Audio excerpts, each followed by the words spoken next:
Hi, my name is Genevieve, and you're watching Dante Boxing Nation.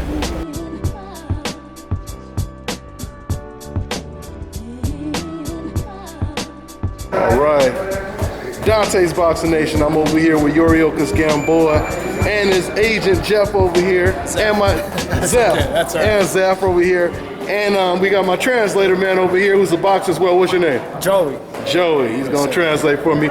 All right.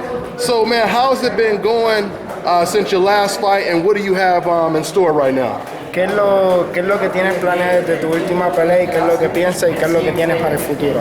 No, básicamente ahora estamos trabajando, enfocándonos en tener una mejor preparación para con vista a finales de este año tener una pelea, la cual estamos confirmando. So he said he's getting ready. He's training hard, getting ready. You know, waiting on anything to happen. He's ready to face anybody. He's working hard every day. What division are you going to be fighting at? 130. 130? 30, yeah. 130?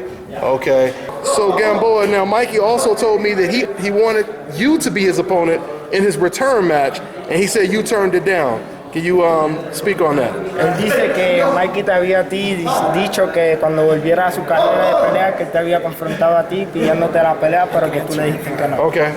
No creo que eso haya pasado. Nunca Mikey me ha dicho a mí para volver a pelear. Al contrario, a través de Seferino se le trató de poner una opción donde podía pelear conmigo, pero cuando él trató de hacer el contrato con Floyd Mayweather, le dijeron de que no hiciera la pelea hasta ahora y no decidió tener la oportunidad de pelear conmigo y hizo la pelea que hizo la vez pasada. He said, I was never aware of that happened, but I was talking to Seferino, and Seferino, my advisor, is the one that knows everything, but the thing that happened, he was signing with Mayweather, and they told him that he wasn't ready for the fight yet. So. Okay. And did you want to say anything else on top of that? It wasn't Mikey that offered the fight, it was Espinosa at Showtime, and the money was tiny. I mean, it was almost defensive. So I told him when he go back to the pen and paper and put some numbers together, let me know. I never heard back from him. Never heard back from him. Okay. So who do you guys have on your hit list? I mean, there's been a lot of droughts when it comes to Gamboa's career. Well, I can tell you in the future, of course, Gamboa's in contract with HBO right now. So the HBO fighters that there are Vargas, which I know he doesn't want to fight him. We've already challenged him. I know Lomachenko, but... He's on Francisco or Jesse Vargas? Francisco. Okay. Yeah, I even talked to his manager, Francisco Vargas' manager, and he said he didn't want nothing to do with Gamboa. I don't blame him, but unfortunately, he's the champion. He's supposed to fight the best. Mm-hmm. So we would love to fight him, even a Lomachenko down the road. We're open for anything. Yeah. You know, we're talking about a two-time world champion that is not afraid to face anybody. Mm-hmm. So, hey, we're here, we're ready. I got a couple things lined up, but we're going to wait to announce it pretty soon. Okay. Is Lomachenko the main guy you want, like when it comes to your next big match? Lomachenko es el tipo que tú tienes planeado pelear cuando venga tu próxima pelea grande. Bueno, relativamente no es una planificación, es una opción que tengo.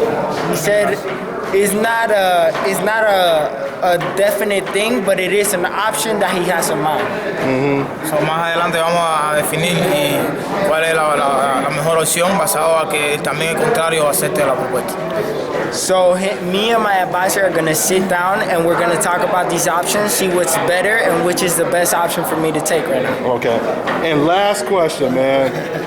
A lot of fans, they want to see you active. They want to see you fighting a lot. They don't want you to waste your talent, man. So when are we going to start seeing you fight 3 times a year, 4 times a year? Yeah, the thing is my problem is that my promoter, 50 Cent, is not working for the boxing. So now it's not possible different promoter because maybe use, you know what I mean?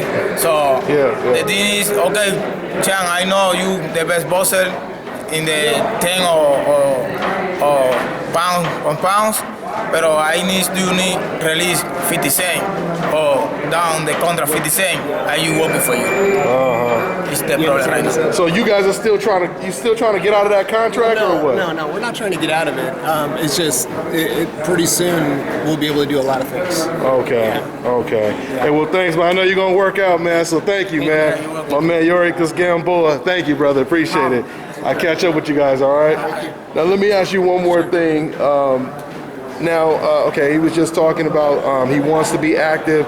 So is it a possibility that we can start seeing him active? Because it's always I think so. yeah. Yeah. So because right, but you don't have a fight scheduled right now, though, right? No. No, you don't have a fight scheduled now.